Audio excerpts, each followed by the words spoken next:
심영미 선생님은 뭐 실수를 해도 다 영국 같아서 실수가 아닌 것 같고 굉장히 큰 뜻이 그 안에 들어있는 거였죠, 선생님.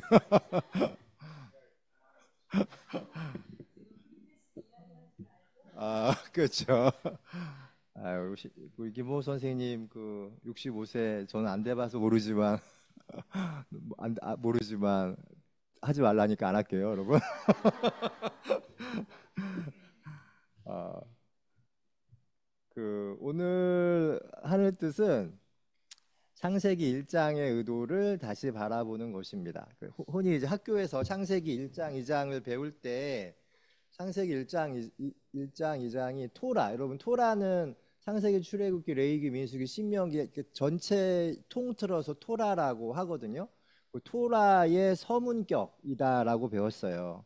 이스라엘 백성들이 그리고 창세기 1, 2장은 토라가 쓰여진 것 중에서도 제일 마지막에 쓰여지고 마지막에 첨부가 되었다. 창세기 1장이 제일 먼저 창세기 1, 2장이니까 제일 먼저 쓰여졌다고 생각하기 쉬운데 창세기 1, 2장은 제일 늦게 쓰여진 토라 중에서도 토라를 다 쓰고 나서 마지막에 이제 서문은 여러분 그런 거잖아요. 책을 다 쓰고 나서 이 책 전체에 대한 리뷰라든지 저자의 느낌을 적는 게 서문인데 창세기 1장, 2장이 토라 전체의 그 서문과도 같은 책입니다.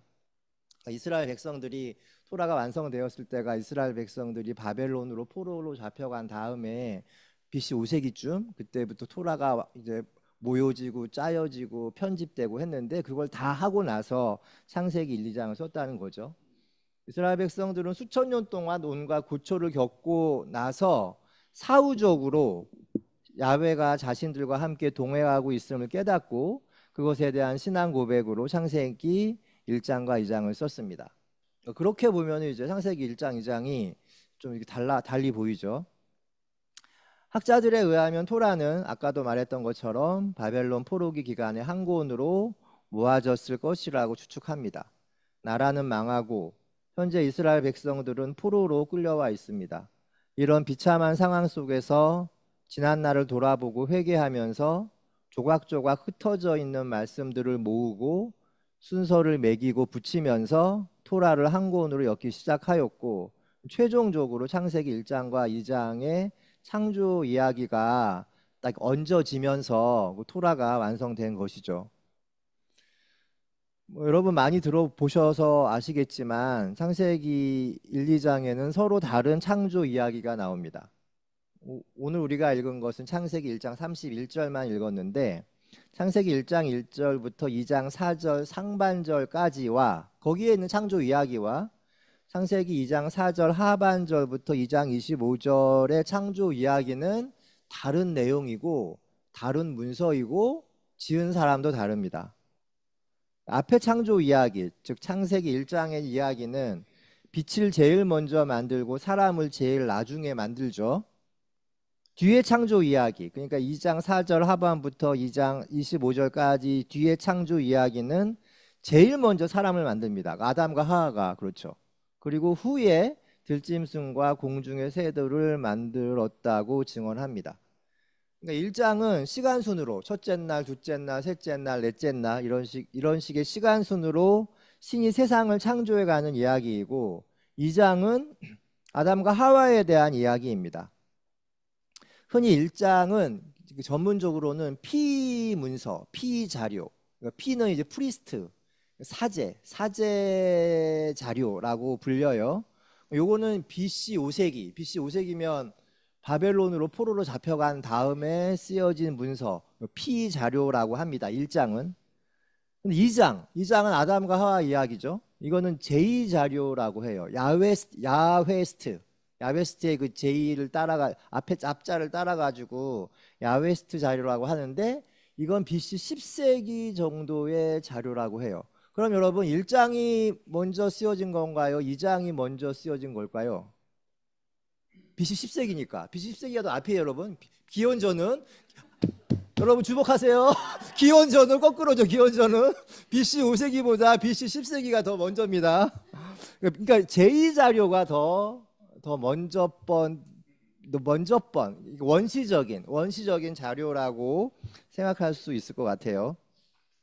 이 말은 뭐냐 하면 이 일장이 BC 5세기 자료니까 일장이 2장보다는 500년 정도 앞선 거니까 좀 더 정교하고 신학화되어 있다는 것이겠죠. 원래 이렇게 시대가 갈수록 더 발전하고 정교해지니까 1장이 2장보다 더 신학화되었다는 느낌이 듭니다. 왜냐하면 2장의 창조 이야기는 그냥 흙에서 사람이 창조했는데 1장은 말씀으로 창조했대요. 굉장히 이거는 신학화된 언어잖아.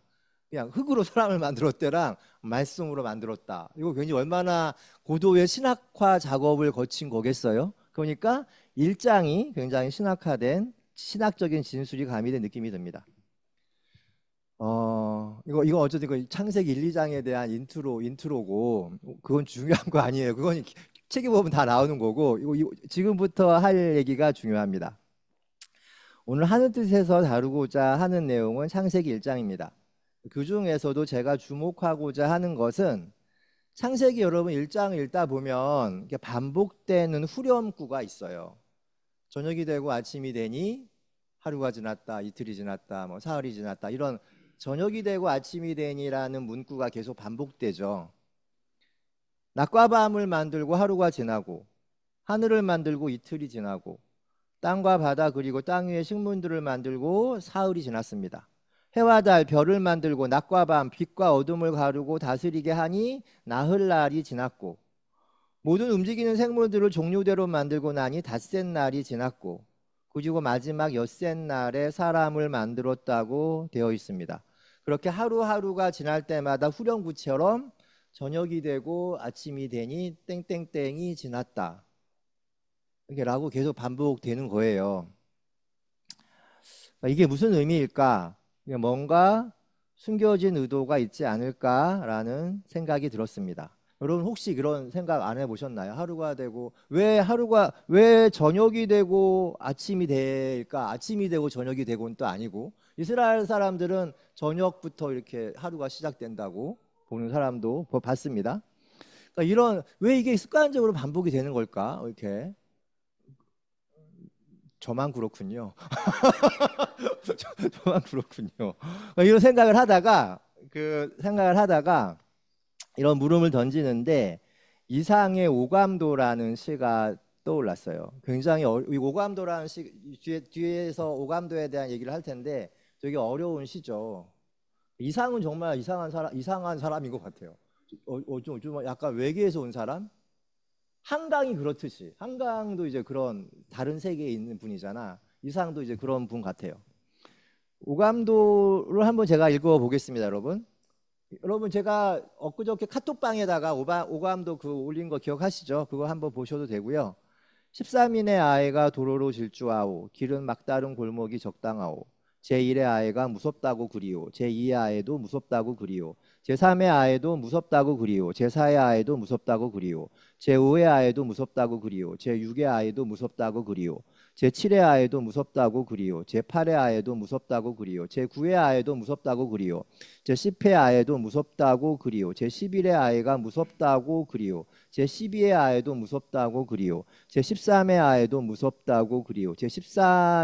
제13인의 아이는 무서운 아이와 무서워하는 아이와 그렇게 뿐이 모였소.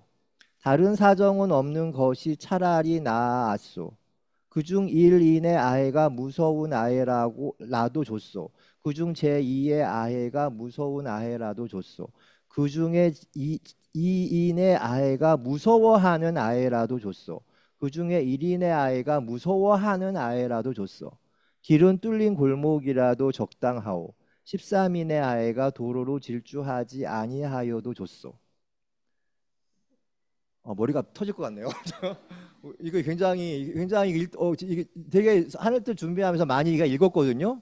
무섭고 좀 괴랄하고 이게 좀 어떻게 해석이 안 되더라고요.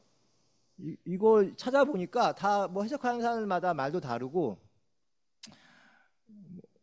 국어 선생님도 계시지만 어쨌든 이따가 틀린 거 있으면 말씀해 주세요. 어떻게 굉장히 특이한 시죠. 굉장히 이상한 시입니다. 저녁이 되고 아침이 되니 하루가 이틀이 사흘이 나흘이 닷새가 엿새가 지났다는 탕세기 1장에서 반복되는 후렴구를 생각하다가 왜 오감도가 생각이 났을까?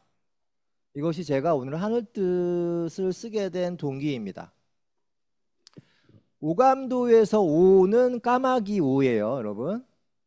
조감도, 여러분 오감도와 조감도의 한자를 해놨죠. 오자와 조자와 정말 한 끗 차이죠, 한 끗 차. 짝대기가 하나 있고 짝대기가 하나 없고. 그래서 혹자들은 이상이 조감도라고 해놓고 오감도라고 쓴 거 아닌가라고 할 정도라고 합니다. 조감도가 사전을 찾아보니까 높은 곳에서 내려다본 것처럼 그린 그림이라는 뜻이 있습니다. 오감도는 그러면은 까마귀가 날면서 위에서 바라본 그림쯤으로 해석하면 될 것 같습니다. 까마귀가 이렇게 날면서 밑을 바라본 그림이라는 거예요. 까마귀가. 말 그대로 해석하면 일제 식민지하 시절 까마귀 한 마리가 조선의 하늘을 날면서 내려다본 조선의 풍경을 그린 것쯤으로 생각하면 될 것 같습니다. 창세기도 그렇고 오감도도 그렇고 그렇게 지금 시적 화자가 놓여 있는 처지는 멸망한 조국을 배경으로 하고 있다는 점에서 공통점이 있겠습니다. 원래 오감도는 1934년 7월 24일부터 8월 8일까지 조선중앙일보에 연재된 이상의 연작시입니다. 원래 30편을 계획했으나 무슨 내용인지 알 수가 없다는 독자들의 빗발치는 항의로 15편 만에 조기 중단되었다고 합니다. 너무너무 이해가 되죠. 너무너무 공감이 되고. 오늘 소개하고 있는 이 시는 그 오감도의 15개 시 중에 연작시 중에 첫 번째 시입니다. 그러니까 어쩌면은 오감도 전체의 서론과도 같은 그 시일 수 있는 거죠. 공통점이 있는 거죠. 창세기 1장도 토라 전체의 서문과도 같은 거고 오감도 지금 우리가 읽은 1호도 오감도 전체의 서문과도 같은 격입니다. 오감도를 어떻게 읽고 해석을 해야 할지 정말 모르겠습니다. 일단 이상이 식민지 지식이었으니까 일제 식민 치하의 조선이 배경인 것 같습니다. 시를 읽으면서 눈에 들어왔던 것은 제국 13인의 아해에 대한 이야기가 아이들에 대한 이야기가 나오잖아요. 그 13인의 아이들이 그 인적 구성이 나중엔 이렇게 변해요. 무서운 아해와 무서워하는 아해, 무서운 아이와 무서워하는 아이. 이걸 보면 좀 약육강식, 승자독식, 야망과 광기의 세상을 드러내는 것 같아 무서웠습니다. 세상에는 무서워하는 사람과 무서운 사람으로 되어 있다는 거죠. 절망과 활멸의 공간이 현재 오감도의 화자가 서 있는 자리인 셈입니다. 오감도는 13인의 아이가 도로로 질주하오로 시작됩니다. 한 아이가 달려가고 두 아이가 달려가고 세 아이가 달려가고 그렇게 제13의 아이가 달려간 후에 한 아이가 무섭다고 그리오, 두 아이도 무섭다고 그리오, 세 아이도 무섭다고 그리오, 네 아이도 무섭다고 그리오, 13 아이가 무섭다고 그리오. 마지막은 13인의 아이가 도로로 질주하지 아니하여도 좋고로 끝이 납니다. 오감도를 보면 질주한 다음에 무섭다고 하고 질주한 다음에 무섭다고 말하는 것을 반복합니다. 아주 그냥 유치하게 번박하게 말하면 제 식으로 이해하면 질주하는 행위가 어떤 상승과 고양의 이미지라면 무섭다는 말은 하강 혹은 부정의 이미지라고 해석할 수 있을 것 같습니다. 창세기에서도 저녁이 되고 아침이 오니 하루가 지나고 이틀이 지나고 라고 되어 있습니다. 이스라엘은 저녁부터 하루가 시작되니까 저녁이 어쩌면 상승의 이미지고 아침은 하강의 이미지인 셈입니다. 제가 저녁이 되고 아침이 오니 하루가 지났다, 이틀이 지났다, 사흘이 지났다가 반복되는 창세기 1장을 읽다가 오감도가 생각이 난 것이 좀 엉뚱하게 보일 수도 있지만 묘한 상동성이 있다고 저는 보았습니다. 여기서부터는 이제 저의 뇌피셜인데 여러분들이 한번 판단해 주십시오. 창세기 1장도 그렇고 오감도도 그렇고 상승과 하강, 긍정과 부정의 시간을 무한히 반복하다 보면 나도 모르게 어떤 임계점에 이르러 그 지점에서부터는 다른 국면으로 넘어간다는 것을 말하고 싶어 했던 것은 아닐까라는 점입니다. 지금의 현실이 비록 남루하고 모멸적이고 절망뿐이지만 저녁이 되고 아침이 오는 시간을 반복하다 보면 질주하고 절망하고 질주하고 무서움에 떠는 시간을 반복하다 보면 더 이상 질주하지 않아도 되는 시절이 오지 않을까?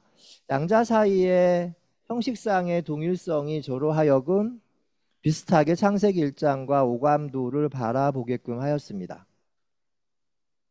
문제는 이렇게 해놓고 이제 마무리를 지어야 될 텐데 어떻게 마무리를 지어야 될지 난감해졌습니다.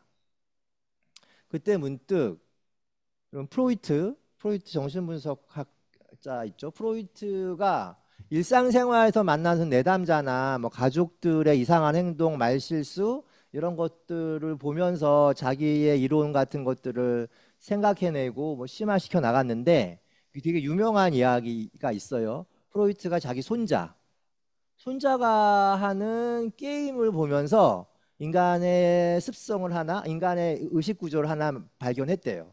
그게 뭐냐 하면 손자가 했던 게임이 포르트다라는 게임이에요. 포르트는 독일 말로 없네라는 거고 다는 있네라는 거야. 손자가 실패 있잖아요. 착 하는 거 이렇게 하는 거. 실패를 침대 밑으로 탁 집어넣고 없네 오 없네 하면서 막 우는 척을 하는 거야. 딱 잡아당기면서 있네 하면서 웃고 요 게임을 한다는 거예요. 실패를 집어넣고 포르도 없네 하면서 겁내하고 잡아당기면서 있네라고 하고 이걸 가만히 프로이트가 자기 손자를 지켜보는 거야. 제가 왜 저러지? 근데 제가 왜 저러지 했을 때 조건이 있어요. 엄마가 없을 때 저 게임을 하는 거야.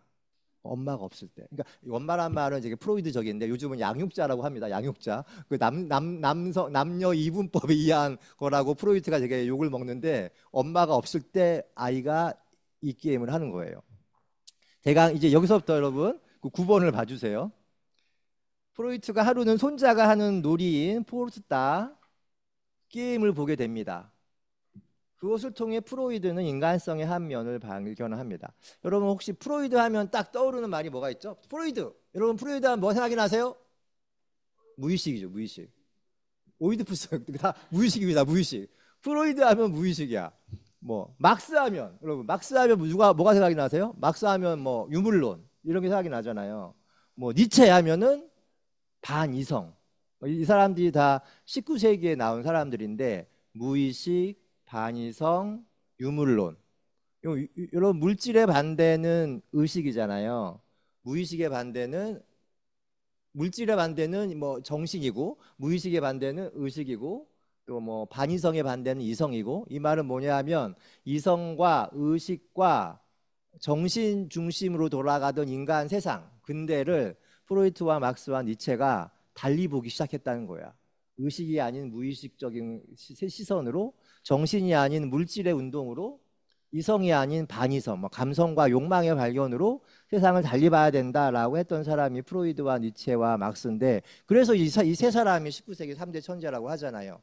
프로이드는 이 무의식을 발견한 사람이에요. 근데 프로이드 공부를 해 보시면 좀 아실 텐데 프로이드가 전기가 있고 전기 프로이드가 있고 후기 프로이드가 있어요. 전기 프로이드에서 발견된 게 의식과 무의식의 발견이야. 그게 이제 가장 대표적인 책이 꿈의 해석이죠. 여러분 꿈의 해석은 한번 다 들어보셨거나 읽어보셨겠죠? 1900년도에 나온 건데 요 책이 되게 굉장히 아주 20세기를 넘어올 때 되게 중요한 책이었던 거야. 인간의 의식이 아니라 무의식에 의해서 한 행동들이 어쩌면 의식의 행동보다 더 중요하고 함의가 있다.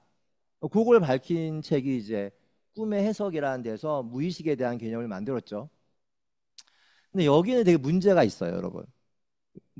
무슨 문제냐 하면 인간의 정신을 의식과 무의식으로 딱 갈라치워 버린 거야. 여기서부터는 의식, 여기서부터는 무의식 이런 게 아니잖아요. 그러니까 자칫 프로이드의 이 초기의 의식 무의식은 칼로 두부를 자르는 것처럼 인간의 정신을 구조와 체계화되어 있는 것처럼 비춰질 수 있다는 비판을 받게 돼요. 여러분 그럴만 하겠죠. 우리가 하는 게 어디서부터 의식적인 것이고 어디서부터 무의식적인 것이고 이거 잘 모르잖아. 다 섞여 있는 거잖아요. 이러한 비판을 받으면서 프로이드가 공부를 더 해요. 1900년도에 꿈의 해석이 나오고 나서 한 20년, 25년 가까이 이런 비판을 받으면서 그럼 인간의 행동은 어떻게 설명이 가능하지? 라는 것을 갖고 고민을 갖고 해석을 하죠. 그러면서 또 발견한 게 프로이드의 전반기 사상이 의식 무의식이라면 프로이드의 후반기로 넘어가면서부터는 거기 10번에 보면 쾌락의 원칙을 넘어서 자아와 이드 이후에 프로이드는 의식과 무의식이 아닌 요 세 가지 차원의 정신의 역동이 인간을 움직이게 한다는 겁니다. 이드, 에고, 슈퍼에고. 이드는 본능의 차원이고 욕망의 차원이고 쾌락의 차원이고 뭐 감각의 차원이라면 그거를 반대하는 게 있겠죠. 그거를 저항하는 게 그게 슈퍼에고예요. 그 둘 사이에서 에고가 어떻게 하지 하면서 인간의 역동이 시작된다는 거죠. 이들을 한마디로 하면 이런 것 같아요. 뭐 수업제, 교회제라는 마음을 늘 우리가 갖잖아. 우리 교회 가지 말자. 수업제자. 늘 우린 그런 충동이 가득 차 있지 않나요, 여러분? 오늘 아침에도 여러분 그 이드의 욕망이 얼마나 셌어요? 교회 올 때. 근데 슈퍼에고가 있어. 슈퍼에고를 제가 얘기할 때 항상 윤신혜의 공부합시다를 얘기해요. 윤신혜의 공부합시다. 뭐 안 돼. 그러면 안 돼. 선생님의 환한 얼굴이 무섭지 않니? 뭐 하고 열심히 공부하세요. 이게 뭐야? 이건 슈퍼에고의 목소리죠. 항상 우리 마음속에는 수업제자라는 마음이 있는데 선생님의 환한 얼굴이 무섭지도 않니? 내일 모레가 시험인데 공부해야지. 이런 슈퍼에고와 이들 사이에서 항상 우리가 고민을 한다 이거예요. 그 중간에서 에고가 여기로 갔다가 절로 갔다가 여기로 갔다가 절로 갔다가. 그러니까 프로이드의 전기 사상이 의식과 무의식의 어떤 지형학, 지도같이 딱 구획되어 있는 거라면 프로이드 후기 사상이 이드와 에고와 슈퍼에고에 가서는 이게 다이나믹, 역동적인, 릴레이션적인 관계로 인간의 행동이 설명될 수 있다. 그러니까 인간의 행동이란 게 굉장히 다양하고 뭐 다차원적인 측면에서 바라봐야지 이건 여기까지는 무의식, 여기까지는 의식 이렇게 할 수가 없다라는 거를 프로이드가 이제 발견한 거죠. 그런데 또 하나 이제 프로이드 할 때 의식, 무의식 그리고 에고, 이드, 뭐 에고, 슈퍼에고 말고 또 하나 프로이드를 할 때 기억해야 되는 것은 오늘 아까 말했던 포르트 다와 관련된 겁니다. 그것이 바로 죽음 본능과 삶의 본능, 그러니까 에로스와 타나스토스에 대한 내용입니다. 이것이 이제 오늘 주제와 관련된 거예요. 그것을 다루는 책이 쾌락의 원칙을 넘어서라는 책입니다. 굉장히 중요한 프로이드 공부할 때 되게 중요한 책인데 인간은 삶에 대한 애착과 미련이 있는 것이 당연합니다. 문제는 왜 안정과 쾌락을 추구하는 이기적인 인간이 죽음과 불쾌를 향해 가는가입니다. 그거를 아까 그 손자의 경우를 보고 발견한 거예요. 우리는 맨날 즐거워야 되는데 다 엄내가 아니라 인내 하면서 계속 웃으면서 살아야 되잖아요. 그런데 이 아기가 뭘 한다고? 엄내를 발견하는 거야. 엄내를 자기가 만들어 그 상황을. 죽음과 고통의 상황을 아기가 만드는 거예요. 근데 그 손자를 보면서 이상하다. 인간은 쾌락의 원칙을 지배를 받는데 쟤는 왜 지금 에로스의 지배를 받아야 되는 아기가 타나토스 죽음 본능으로 가는 거지 스스로가? 이게 이제 굉장히 프로이드가 궁금했던 거죠.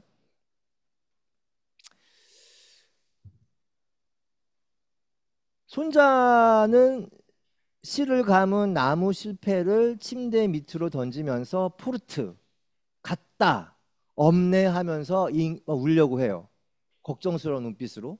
그리고 다시 실패를 끌어당기면서 다 왔다 있네 라고 하면서 방긋방긋 웃습니다. 이런 행위를 계속 반복해요. 그 대타자 양육자 엄마가 올 때까지. 프로이드는 이 놀이를 통해서 어린 손자가 불쾌한 경험, 그 불쾌한 경험은 양육자의 부재죠. 엄마의 부재죠. 능동적으로 재현하고 극복하려는 시도를 합니다. 그런 거 보니까 저도 어렸을 때 보니까 그랬던 것 같기도 해요. 엄마가 없을 때, 그때 엄마가 없을 때 혼자 안겨질 때가 있었거든요. 저희 어머니는 제가 어렸을 때 제주도에서 10살까지 살았는데 아버지는 그때는 목사가 아니었어요. 아버지는 YMCA 총무 같은 걸 하셨고 어머니는 백화점에서 수혜점을 하셨어. 수혜점. 집에 아무도 없었어요. 정말 집이 우리 집이 그런데 제일 컸어. 우리 동네에서 2층 집. 1970년대 무려. 우리 집 2층 옥상에서 보면은 제주 시내가 다 이렇게 보이는 되게 부잣집이었어. 부잣집. 지금은 정말 가려져 가지고 50년 전 그대로 그 건물인데 안 보이고 되게 슬럼 가죽이 하나 있는 건데 근데 우리 큰 집에 아무도 없는 거예요. 어디 뭐 유치원을 갔다 오나 타가사로 갔다 오면 아무도 없는 내가 그 불안하잖아요. 불안한데 이 포르투타 게임은 아니었지만 뭔가를 했던 것 같아. 그 엄마나 아빠의 부재를 이기기 위해서 뭐 예를 들면 뭐 포르타 같은 경우는 뭘 깨거나 하여튼 뭘 깨거나 부시거나 뭘 훔치는 것도 했던 것 같아요 제가. 왜냐 2층 집이 우리 새 들어있는 집인데 나는 모르겠는데 새 들어있는 주인 그 새 들어있는 새집의 어느 그 세입자가 와가지고 우리 집에서 100원이 없어졌다는 거야. 그 돈이 없어졌대. 그럼 내가 그거를 훔친 거예요. 내가 근데 우리 부모님한테 맞은 적이 없거든요. 그때 손바닥을 맞았어. 근데 내가 곰곰이 생각해 보니까 내가 도벽이 있어. 이러고 말하면 되나? 도벽이 있었다고 하면 엄마 아빠가 없었을 때. 그 되게 불쾌한 경험이잖아. 불쾌한 경험이고 죽음 본능이고 이거 제가 잘못한다는 것을 알고 있었죠. 알고 있었는데 근데 그 기간에 그걸 이기기 위해서 나는 열심히 뭐 살고 이런 것도 했겠지만 뭐 그런 엄마가 아빠가 없는 부재를 그렇게 안 좋게 넘어가면서 그 기간을 견뎠던 기간도 있었던 것 같아요. 여러분도 그런 경험 없나요 혹시? 그런 어떤 그런 순간에 그 고통과 아픔과 그런 시간을 견디는 나만의 스킬, 그게 이제 프로이드식으로 말하는 포르투다였던 거죠. 포르투다. 아기는 실패를 던지고 다시 끌어당기는 놀이를 통해서 어머니의 부재와 귀환을 자기 주도적으로 재현한다는 것입니다. 처음에는 수동적으로 어머님의 부재를 겪지만 놀이를 통해 능동적으로 상황을 통제할 줄도 알게 됩니다. 프로이트는 이를 통해서 인간이 쾌락 원칙만이 아니라 고통스러운 경험조차 반복한다는 사실에서 죽음 충동, 타나토스. 그러니까 나중에 이제 마르쿠지에라는 사람이 요 죽음 타나토스에 대한 이야기를 막 발전시켜서 문명에 대한 비평을 하는 걸로 하는데 그 타나토스의 존재를 가정하게 됩니다. 이러한 비밀, 즉 고통과 상처도 삶의 일부임을 터득하면서 아이는 점점 상상계라는 어린 시절의 단계에서 상징계라는 사회, 어른의 세계로 넘어오는 것이죠. 참 인간이 복잡해요. 무의식과 의식이 있고 이드와 에고와 슈퍼에고가 있고 또 삶의 본능이 있고 죽음의 본능이 있고 저는 누구입니까, 여러분? 여러분들은 또 누구입니까? 그러니까 이런 고민을 하게끔 한 사람이 이제 프로이트죠. 그러니까 인간 참 아무것도 아니구나.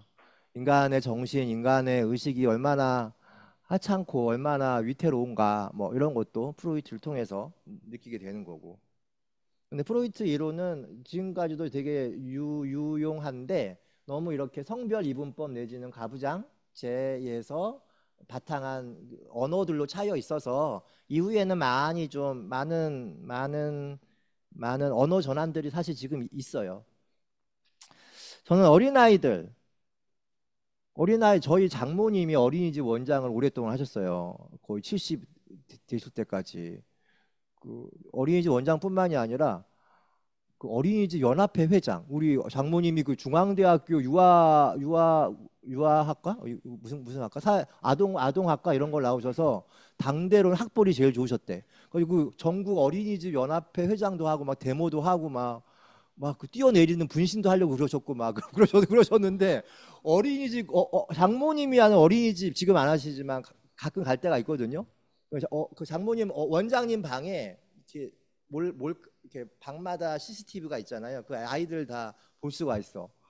아이들 하는 행동이 정말 기가 막혀요. 이렇게 딱 이렇게 보면은 딱 때려놓고 막 애가 울면은 선생님 오면 얘가 있다 그러고 막 막 정말 굉장히 그 악의 연대기야. 악의 연대기. 악의 연대기고 그리고 그런 모습도 있어. 굉장히 삶을 향유하려고 삶을 밀어붙이는 애도 있고 땡깡 부리면서 정말 타나토스 같은 기운을 뿜는 아이도 있고 그게 다 우리가 사는 거죠. 사람이 살아가는 축소판인 거죠. 근데 그 애기들 보면은 약간 좀 보다가 막 웃잖아요. 재밌어요, 기본적으로. 막 자기가 때려놓고 내가 안 했다 그러고 얘가 그러고 갑자기 뭐 물 먹고 내가 배 아프다 그러고 막 이런 거 보면 너무 재밌고 너무 귀엽죠, 귀여워요. 되게 귀엽고 한데 좀 지나면은 약간 좀 짠해요. 얘네가 이 실패와 좌절과 굴욕의 경험을 겪으면서 이게 마음속에 상처가 생기고 그 상처가 이렇게 아물면서 성인이 돼갈 텐데 그 과정이 얼마나 얘네들한테는 힘들까 뭐 이런 생각을 뭐 할 수 있습니다. 합니다. 인간은 성장하면서 상실과 부재를 이겨내기 위해서 포르투다 놀이 같은 것을 반복하면서 자랍니다. 인생이 뭐냐고 묻는다면 저는 반복이라고 말할 것 같아요. 가장 대표적으로. 숨쉬고 먹고 자고 싸고 싸우고 말하고 공부하고 뭔가를 쓰고 기뻐하고 슬퍼하고 희망하고 좌절하고 그 밖에도 우리는 무수하게 무언가를 반복합니다. 그 포르투다 게임을 반복하면서 아이는 살아가면서 겪게 되는 인생의 파고를 견디는 근육을 만드는 것이 아닐까라는 생각이 들었습니다. 이건 프로이드의 생각입니다. 제가 저러면서 크는구나. 제가 저러면서 이렇게 성장하는구나.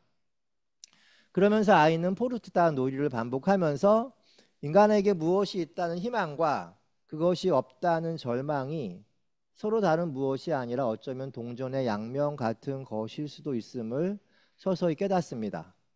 그리고 희망은 어쩌면 절망의 짝패라는 것도요.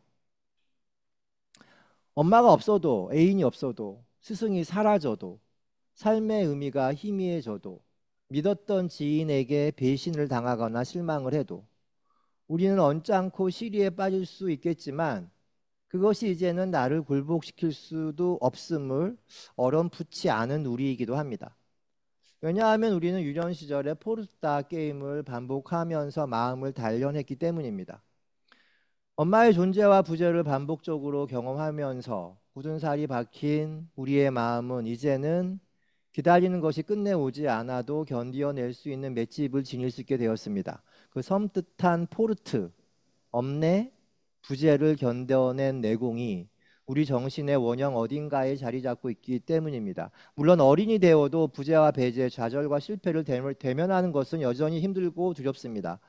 그래서 호기롭고 자신만만하게 이렇게 말할 성질만은 아니지만 그럼에도 불구하고 포르투다 게임을 하면서 성장한 아이는 성인이 되어서도 삶이 여기 있네, 삶이 여기 없네를 되새기면서 우리에게 남겨진 시간들을 이어갑니다. 오늘 하늘뜻 나누기 제목이 인간은 무엇으로 사는가입니다. 너무 진부한 주제이지만 누구도 자신 있게 답을 할 수 있는 물음은 아닙니다. 저는 창세기 1장을 쓴 사람들 그리고 시인 이상이 이 질문에 대답했다고 봅니다. 인간은 세상에 던져진 존재입니다. 아무런 의미 없이, 아무런 이유 없이. 조국이 패망한 후에 적국의 수도에 노예로 끌려간 가련한 이스라엘 백성들은 수없이 많은 저녁과 아침을 맞으며 삶의 본능과 죽음 본능을 반복합니다.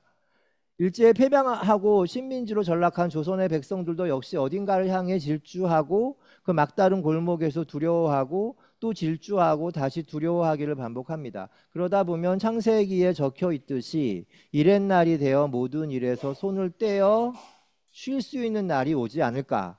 그러다 보면 오감도의 마지막 구절처럼 막혔던 길이 뚫리고 길이 뚫렸지만 굳이 달리지 않아도 되는 세상이 오지 않을까. 그 순간이 혹 하나님 나라이고 유토피아라면 그곳에 당도하기 위해 인간은 수없이 많은 저녁과 아침을 맞아야 하고 그러기 위해서는 우리는 두렵지만 뛰어야 하고 뛰면서도 개운치 않고 공포스러운 심정을 수없이 반복해야 합니다. 그러다 보면 아침과 저녁이 같은 지평에서 하나가 되고 질주와 두려움이 동전의 양면임을 깨달을 수도 있을 것입니다. 그것이 인생이라고, 그렇게 인간은 사는 거라고, 그렇게 살다 보면 어느 순간 그대가 구원에 이를 수 있을 것이라고 성경의 첫 번째 책인 창세기는 말하는 것 같습니다. 한마디로 요즘 MZ들 말처럼 존버하라는 것입니다. 시인 이상도 그렇고 창세기 1장의 저자들도 그렇고 앞으로 본격적으로 시작될 본인들의 작품 토라와 오감도 첫 장에서 이 말을 하면서 독자들을 응원하고자 했던 것은 아닐까. 2025년 뜨거운 여름을 보내는 저에게는 오늘 본문이 그렇게 다가왔습니다. 잠시 묵상하겠습니다.